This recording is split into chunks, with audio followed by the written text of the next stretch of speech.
கந்தா கடம்பா திருமுருகையா சிவகார்த்திகேயா மால்மருகா செந்தமிழில் திருப்புகழ் பாடி நின்றால் மனம் இஞ்சிடும் இன்பம் விளையுதையா. சிரகிரி வேலவனை காண்கையிலே விழிவோரம் கண்ணீர் பெருகிடுமே.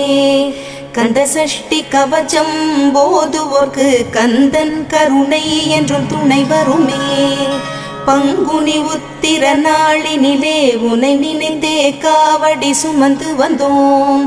புன்னகை புரியும் ஷண்முகனே உன் சன்னதி தேடி ஓடி வந்தோம்.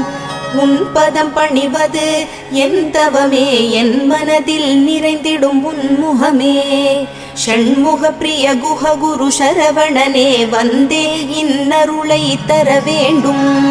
தென்பழனி மலையில் ஆண்டி முகம் சென்னிமலை